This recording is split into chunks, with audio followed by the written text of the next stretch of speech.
Beginning vocabulary starts with things that children have in their everyday world, which is food to start. So you want to always, again, start with the concrete of reality, and then later, after the child has developed its full cognition, you would move into creative play with abstract, imaginary things, but early childhood education is based in reality. So what you see, it looks like real food as much as possible. For example, grapes are purple, apples can be red, oranges are orange. So you can teach color, you can teach vocabulary, which is the name of everything you're looking at right now. You can teach matching. So as you collect your educational material, as much as possible, try to collect at least two of the identical objects so they can do matching projects along the way. So we'll start with basket number 1 here. It's the beginning basket. It would have 3 different objects, fruits, for vocabulary. So we have, and you would always state the sound and then the name. So apple. So distinguish that it starts with an apple. Okay. Orange.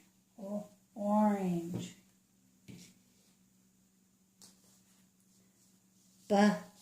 Banana. Banana.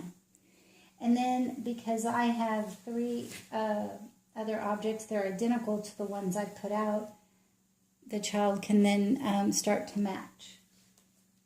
But you give them a lesson on matching, so apple. Orange.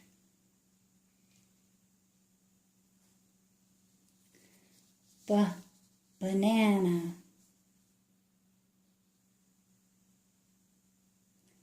And then put them back in the basket one by one gently, because that's what you would expect them to do.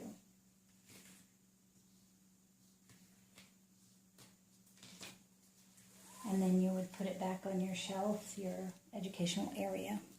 So that's basket number 1, beginning vocabulary. And then moving to more intricate vocabulary. In this basket here, I have other fruits and vegetables. So I have grapes. I have red grapes.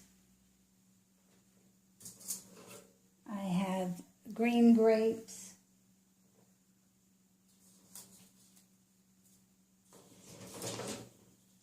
I have onions, and you can find these things kind of at the hobby store, a lot of them, or even secondhand stores.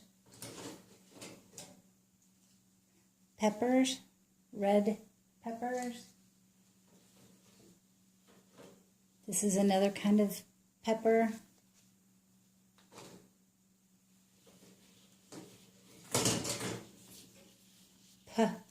Pears.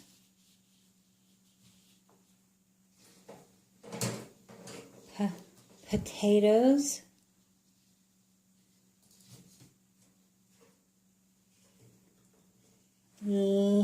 Lemons.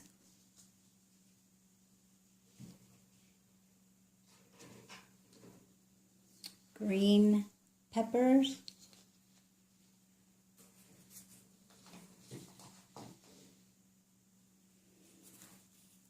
Strawberries.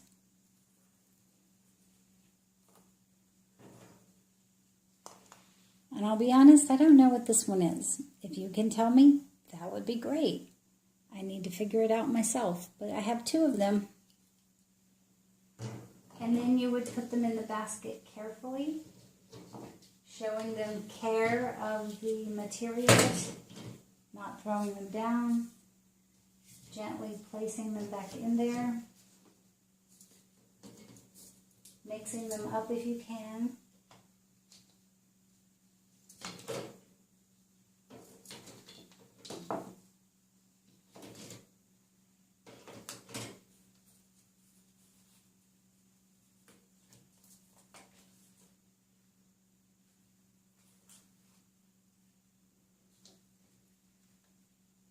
And then putting it back on the shelf.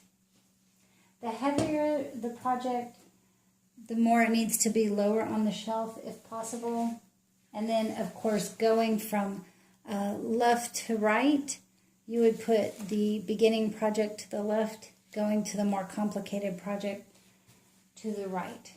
Now, this particular material, you can teach so much. You can teach vocabulary. You can also teach fractions. You can teach practical life, which is how to cut. You know, it's put together with Velcro. And so they can cut it over and over again. And then you have a cutting board with a knife. So I can show you.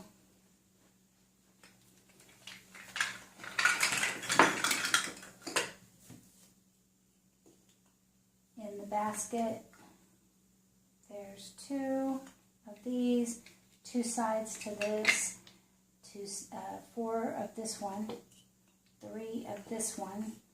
This is 2, this is 3 and 3, 2, 2, 2, and this has 4.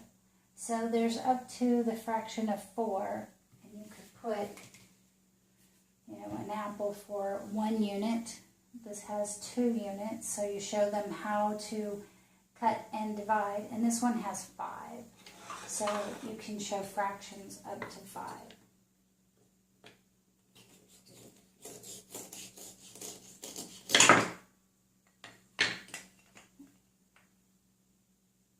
This is 1/2, and this is 1/2, and together they make a whole.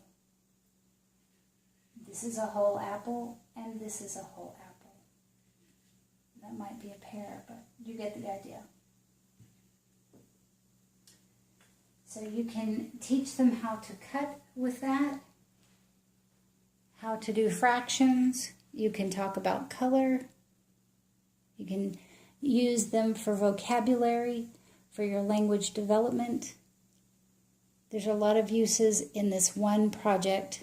And you don't need to have several projects to get each one of those points across. You look for material that has multiple teachable moments in it. I hope that helps. Thank you for listening.